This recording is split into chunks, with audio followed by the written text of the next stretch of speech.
program coordinator. How many of you are new to POP since the pandemic began? Anybody?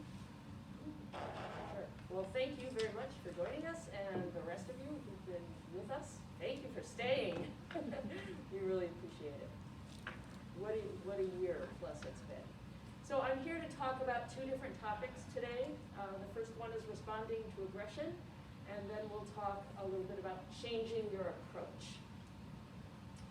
So Judy Berry is a semi-retired dementia specialist who I have had the pleasure of meeting and talking with.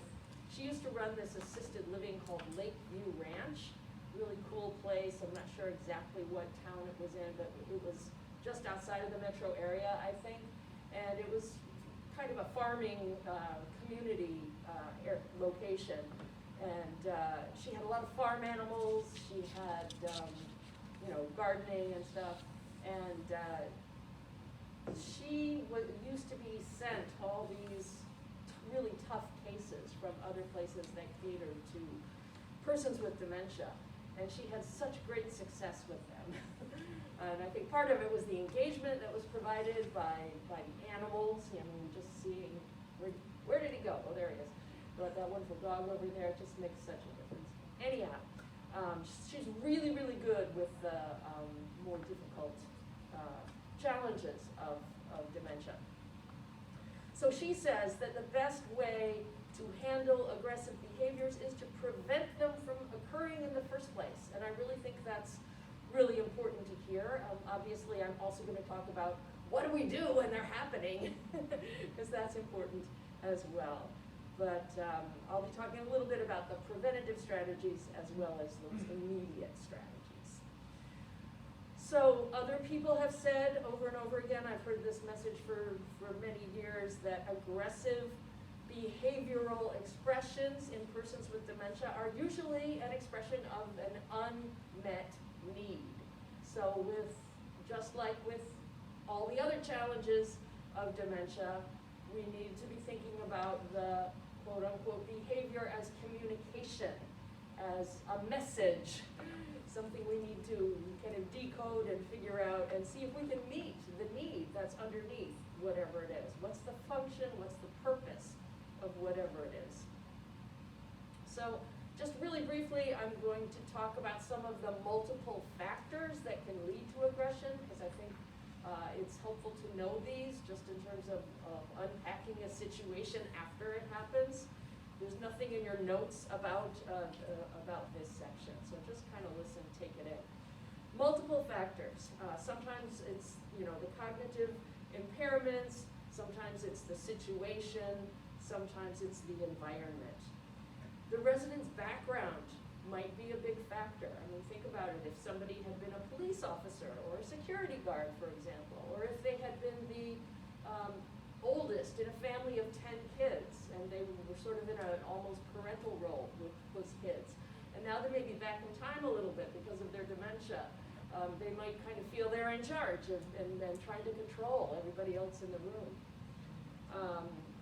Past history of aggression, past history of being abused by other people. Are they a veteran? Do they have PTSD? Then the noises in the environment might be a very high trigger. The type of dementia that they have. People with a type of dementia called Lewy body dementia often have very high anxiety, hallucinations, and delusions, which can make the person feel very threatened, and that can lead to aggression. When we feel like our safety is threatened, we get more ready to be aggressive. And then just a lot of the more regular stuff like pain, constipation, having a UTI, being incontinent, all that stuff. The situational factors include frustration, boredom, invasion of personal space, somebody wandering into somebody else's room a bit too often, and is that kind of annoying for that person? That can happen a lot. Lack of privacy, noise, clutter. What's the lighting situation? Is it too much glare? Is it not enough light? Is it too cold in the environment? Is it too hot? Are there too many people around? Are there too many people wearing masks and shields? for too long. You know, it might just be too much for some. And then there's staff and organizational factors. If there's a very low staff to resident ratio, if there's burnout amongst the staff, if there's a lack of training, and if we are inattentive to the warning signs. So it's kind of overwhelming, I think, how many different factors could come together in various combinations to create these situations. So let's address some of the recommended strategies for responding during an episode. First of all, you want to make sure you are responding rather than reacting. Very important differentiation. Reacting is what we do a lot in life without thinking. When we don't like what's going on over there, or we don't know how to handle a situation, or we're frustrated, or upset, or scared, or feeling personally threatened, we might lash out. Typically, reaction is without thought. It can be very tense or aggressive. You want to try not to react in those ways when you are trying to respond to a situation. A reaction will typically provoke another reaction in that other person, which might provoke another reaction in you, and then it might just keep going and going.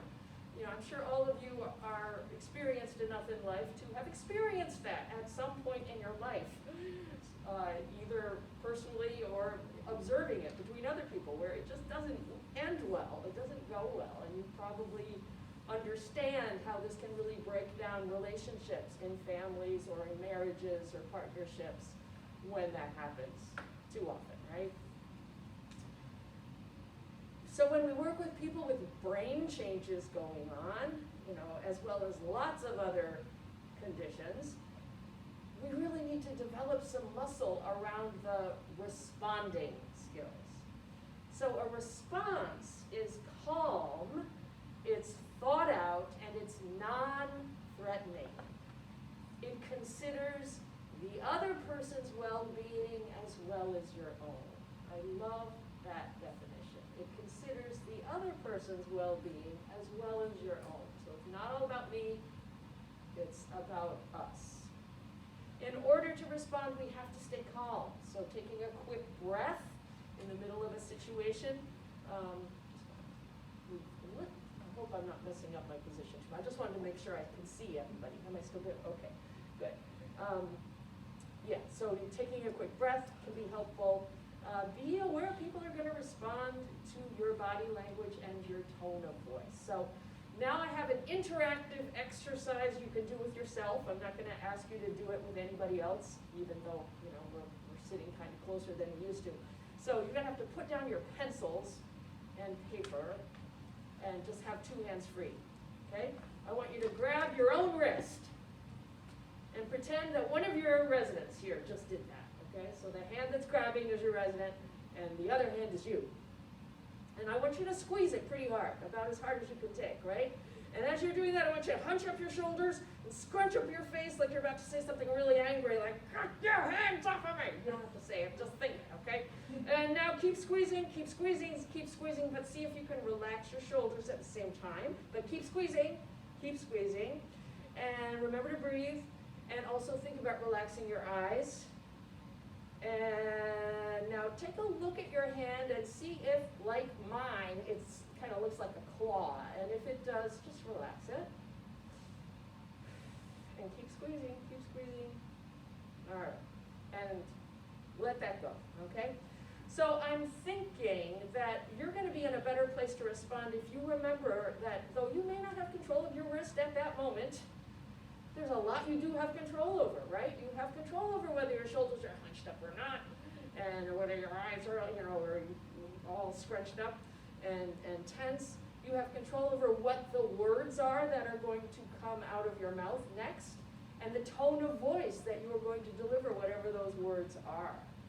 And I found when I, you know, back in the height of the pandemic, when I was working from home all the time and making up trainings, and I tried this on myself, I was kind of pleased to have the insight that when I relaxed all that stuff and relaxed my hand and still, you know, pressed tighter, it was like, it didn't hurt as much. It didn't seem, it was like, I could take it. I mean, I'm squeezing myself about as hard as I can, and it's like, that's okay. I can live through that. So that was kind of neat to figure out. So, other strategies. Giving the person space is a good idea. You don't want to have multiple people ganging up on one person. That's really going to escalate things. So really the best thing is for whoever is the person who's working right now, who has the best relationship with the person who's being aggressive, they should take it upon themselves to just kind of step in and say, okay, everybody, I'll handle this.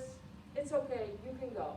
And if you should be one of those people trying to help and surrounding somebody and you hear the words, okay, everybody, I'll handle it, please remember this training and step away from the residence and go somewhere else and help somewhere else. Because if you're more than one person on somebody, it's probably, neither of you is probably going to be successful. Let that person who's got the trust, who can, you know, rescue that person. Yeah. All right, a couple of don'ts to consider. Don't argue with the person. Don't try to reason or use logic with them. Don't correct them. Don't criticize. Do not command them. Do not demand. In some cases, maybe distraction would work if it's the wrist thing, and you suddenly went, oh my gosh, look at that. Who knows? Some people might, what? And that might loosen it enough that you can slip that away if that's the thing that's going on. It's not always going to be that, obviously. You don't want to get too close to the person, right? I mentioned spacing yourself, a good idea. So 3 to 6 feet is probably a good guidance. You want to make sure you have an open stance. So by open stance,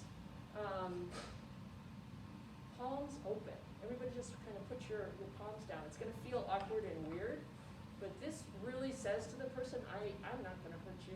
I'm just here to help, right?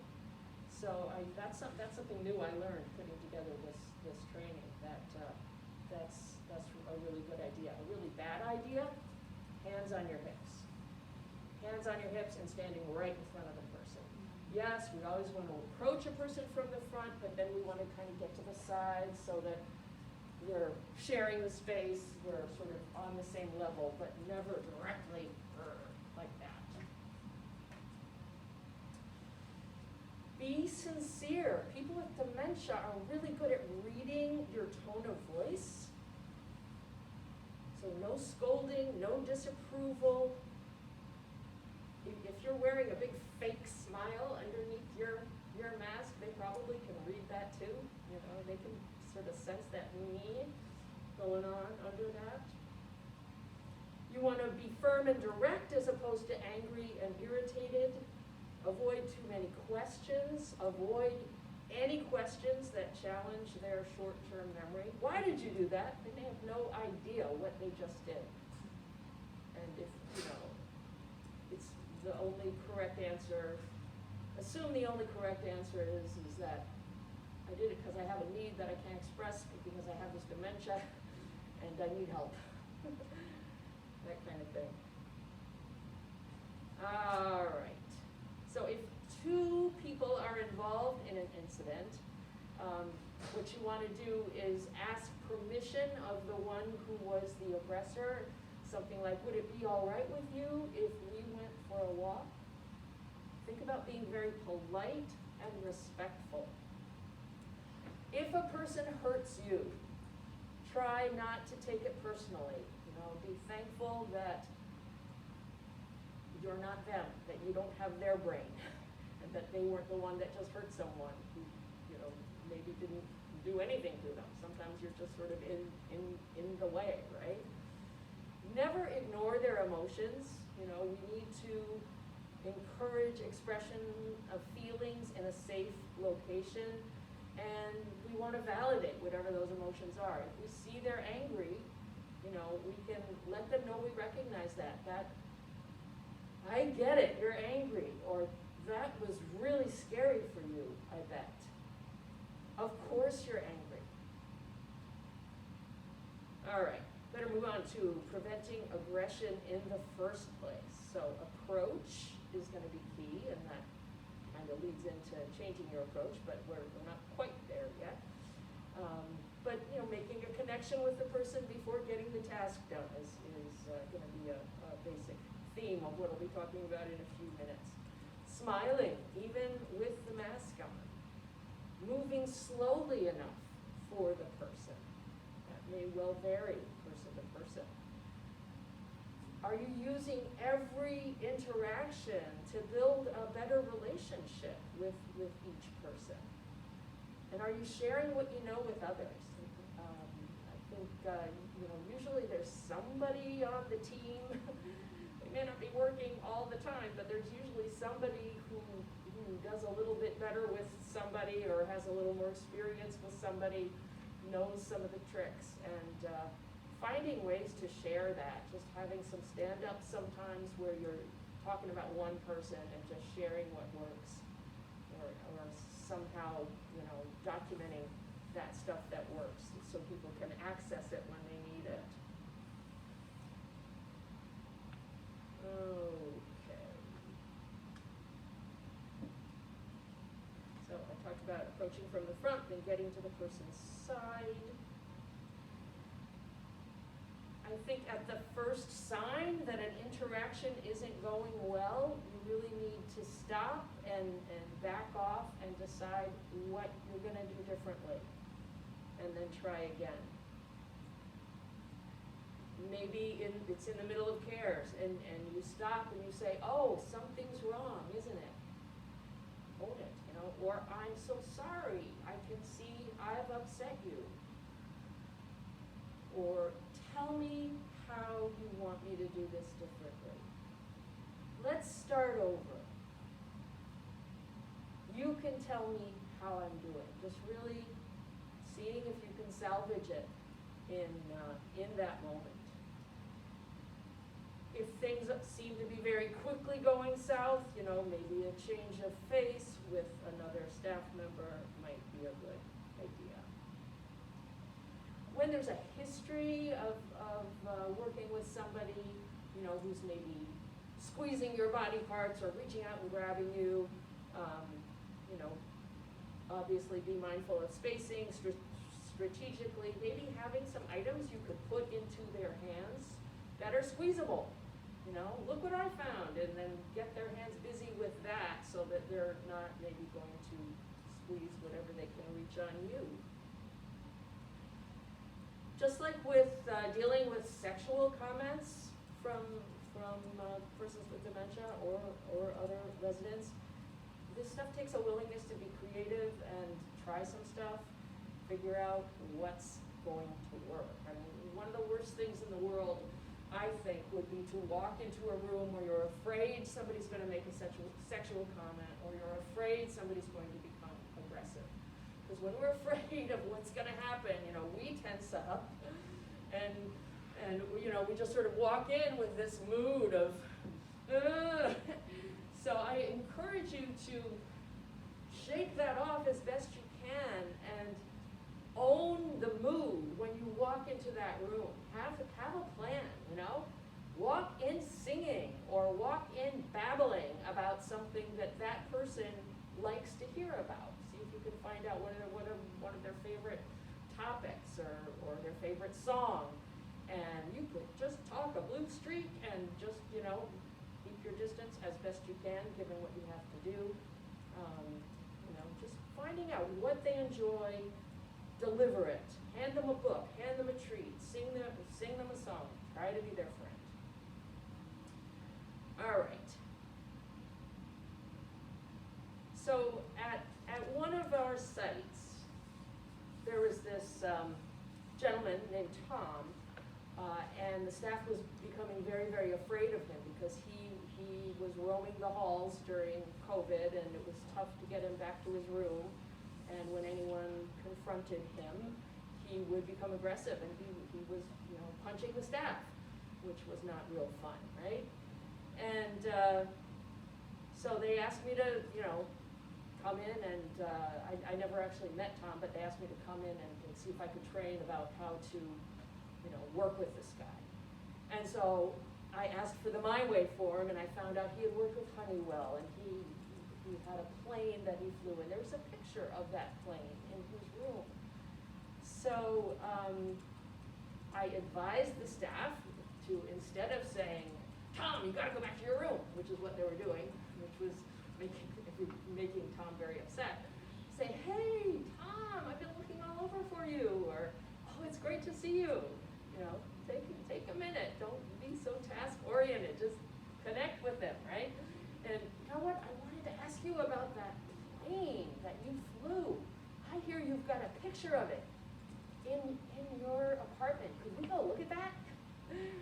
Show interest in the person, something that, people feel very special when you know something about them, when you express that, when you want to see something that belongs to them, that's a part of them, that's important to them.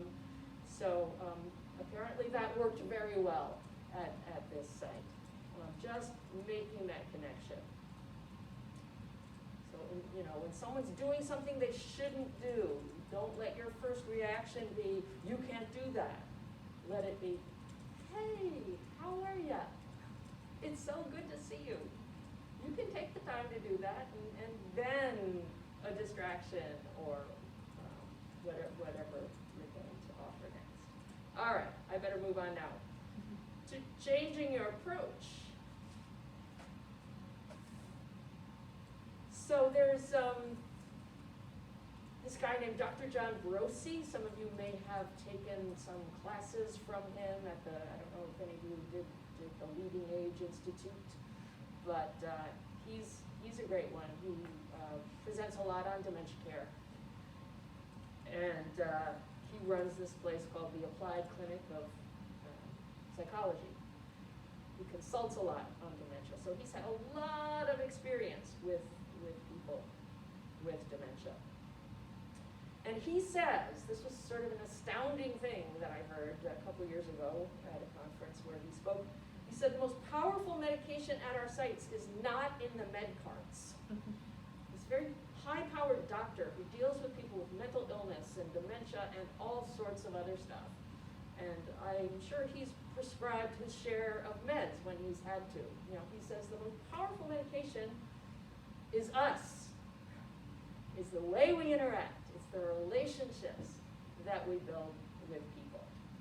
And I just thought that was great. So to set yourself up for success, when you have a task to complete, Dr. Marysue recommends that it's important for us to forget about the task for at least 30 seconds.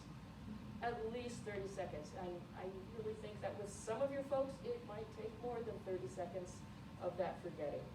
And if you've never met the person before, it might take more than 30 seconds. I know we all have learned about AID-IT, right? That's drummed into us pretty firmly at Ebenezer, and AID-IT's fine. But I do think that, especially when we're working with people with dementia, we need to expand AID-IT a little bit more and make sure there's room for the connection piece. Because AID-IT doesn't talk a whole lot about connection. It talks about introducing yourself or announcing yourself and introducing and saying why you're there. And maybe before you even say why you're there, I mean, you can all work this out however it works with different people, just, I just wanted to see your face, or I'm one of the helpers around here, I wanted to introduce myself. I hear you're really interested in blah, blah, blah, blah, blah, blah. Sit down, get on their level, make that connection, talk about something that may interest them. Before you get to the part where you have to say something like, well, you know what, as long as I'm here, I might as well help you get ready for the day. Anytime you can make it sort of an afterthought, the real reason I'm here is because I like you. And then you just happen to help out because, you're one of the helpers, and so you might as well help. That's part of your job.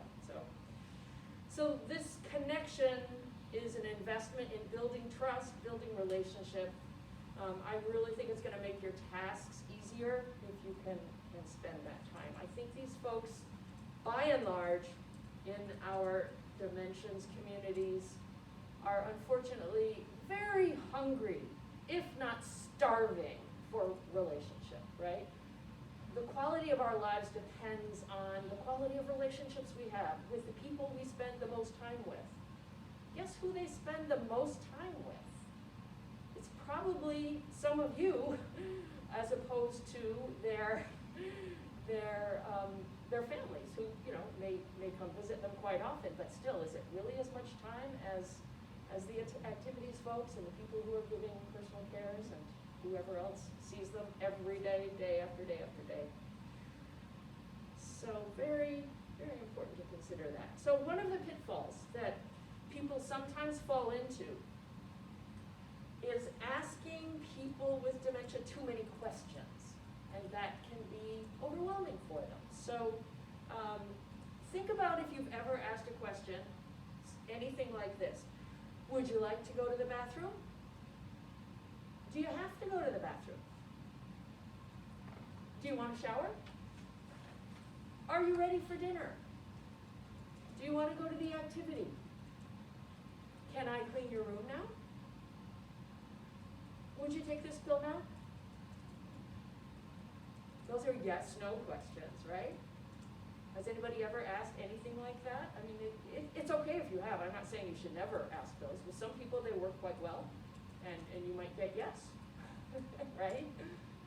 But I would venture to guess that all of you have gotten a no at least once from someone when you asked a question, right? And it might be that the question you asked was formulated as a yes/no thing, right? Where they have a 50% chance of saying no. So maybe we want to think about playing with not asking so many questions for some people. Seeing if we can translate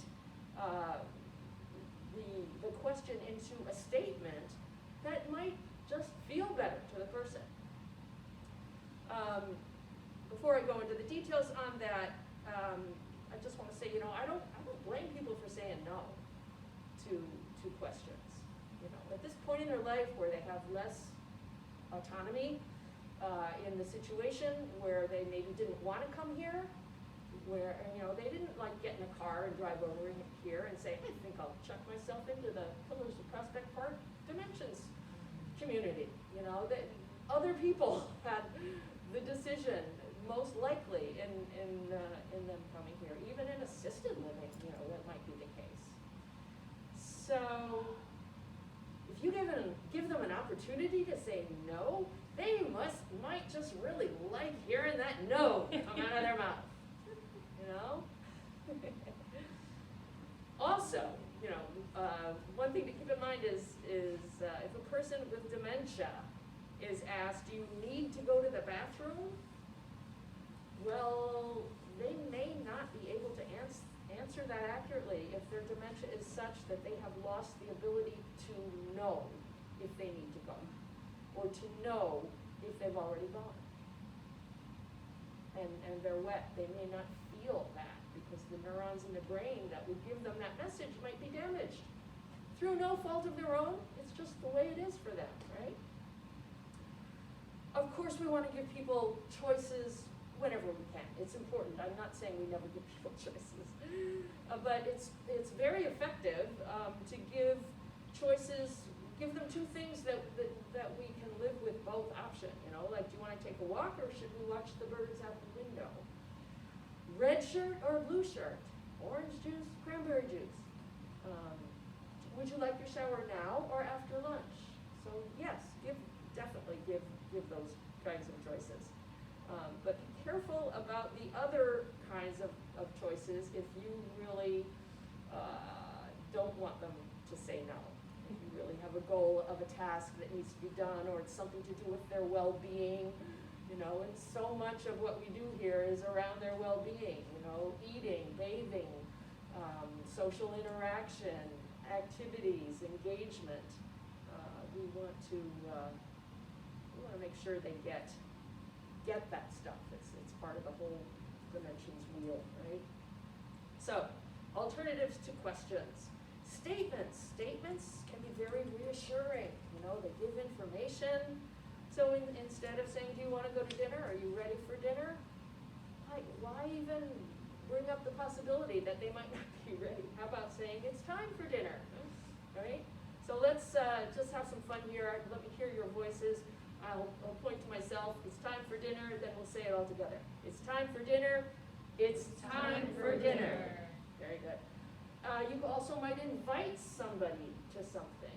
Invitations are sort of exciting. They're kind of a little more formal. So if you have some folks who like really appreciate you going to their apartment and saying, I'm here to invite you to our music activity. I'm here to invite you to our music activity. Right. Sometimes we're just stating a fact. Your daughter asked me to help you out with getting ready. Your daughter asked me to help you out with getting ready.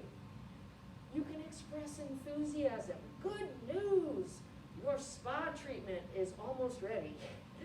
Good news! Your spa treatment is almost ready. Now, I don't know if you literally really do it up to give people a spa treatment. That can be a nice solution for people if they're refusing and refusing and refusing. Some sites have had success with this, where you really, put some flowers in the shower room and get the water warm and chocolate or whatever that person likes, their special towel, music playing that they like. Very hard to say no if you walk into something like that and someone's gone to all that trouble to get it ready for you. So that could be the start of a very nice relationship with the whole shower routine. For some. Probably won't work with everybody. We can also express a need, instead of do you want to go to the activity, which is the most boring way to get someone to an activity that anyone ever invented. How about we need your help with a project. Everybody, we need your help with a project. These folks want to help. They want to have purpose. They for some anyway, that's going to be like, oh, sure, I'll help. I've got nothing better to do, right? Wondering is a wonderful way to make a statement. It's even less pressure than the ones that I've given you so far. I wonder if you would help me with something. I wonder if you would help me with something. It's just like, it's all about me, not about you. And I just have this wondering. So that one might be very nice for some people. You can express a discovery. Oh, look, here's the bathroom. Oh, look, here's the bathroom. You could follow that up with, well, we might as well use it while we're here. You don't have to repeat that. But again, keeping it kind of casual. So some reasons why people choose not to have care. The person might simply not understand what they are being asked to do. So again, am I speaking slowly and clearly enough for this person? Am I explaining what's going on in a way that they can understand it? Maybe the person feels like they're being talked down to, so we need to look at, am I being too bossy with my tone? Sometimes we get rushing around and we may not realize that is impacting our tone and our speed. In some cases, the person might be misinterpreting something in the environment.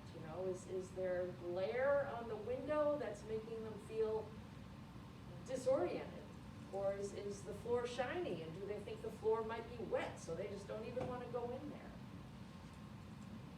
there? And a really big one is, does this person not really trust me yet? If they don't, then we've got to spend more time building that relationship. A person with dementia might refuse might refuse to go along with a routine that doesn't match what they're used to.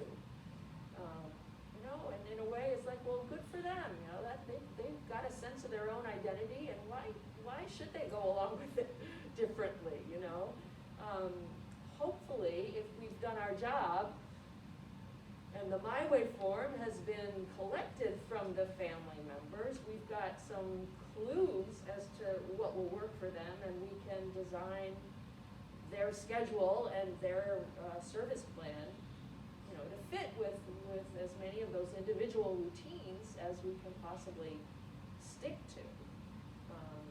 But if someone's choosing again and again not to bathe, and we might need to investigate further with the person or the family exactly how, when, where they need that routine to take place.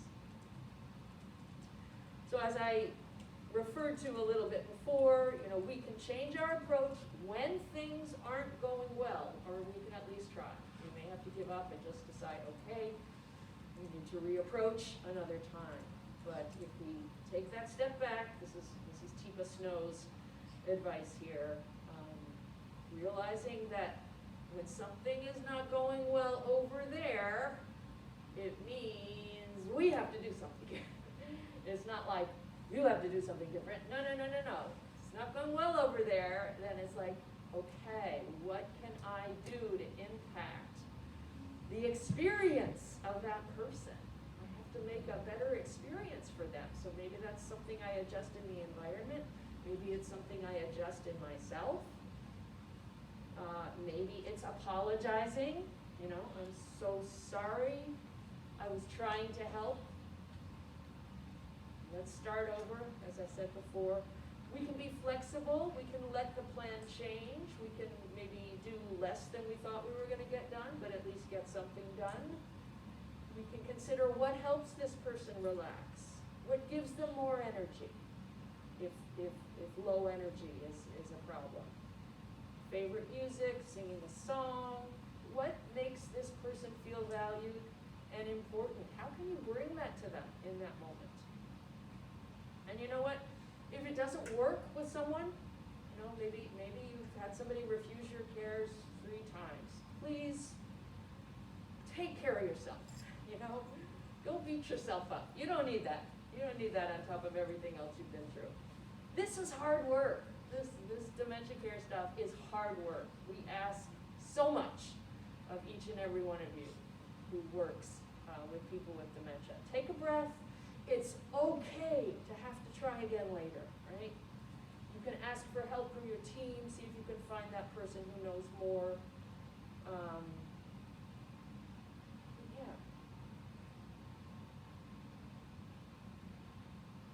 If you have to reapproach later, spend more time connecting, and please make sure that you focus before you walk in that second time or third time, or whatever it is. Focus on what you're going to do differently. I don't think reapproaching is doing the exact same thing later on at a different time. For 1 in 1,000 people, maybe the time of day was the thing that was wrong, but I kind of doubt it. So think about what you might focus on. Is it, I'm going to spend more time connecting, I'm going to ask about their kids, I'm going to play some music, I'm going to sing a song, I'm going to slow down. Really going to take it one step at a time, and I'm going to keep asking them, is this okay? Am I doing this all right for you? Or however you would say that. You might have heard on the internet, the definition of insanity is doing the same thing over and over again, the same way, but expecting a different result. So I think there's a lot of truth to that. Okay, I think that's enough from me. I meant to say at the beginning, you've got 3 pieces of paper. Please put your name on the certificate. And you can keep the handout, of course, if you want it. And then fill out the knowledge assessment. I will need the certificate and the knowledge assessment. If you need a copy of that certificate. I probably have enough that I can give you more copies of it, but we can also make copies for you if you need to submit them.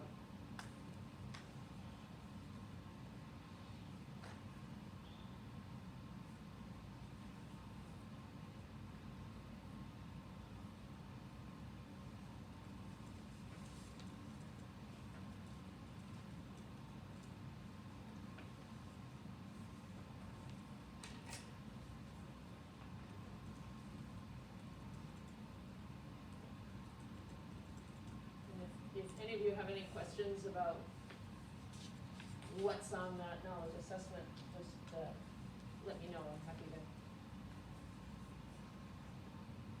come over and try to explain it if it's not clear.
Thank you very much.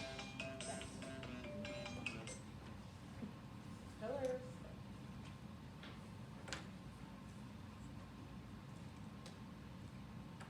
If you're done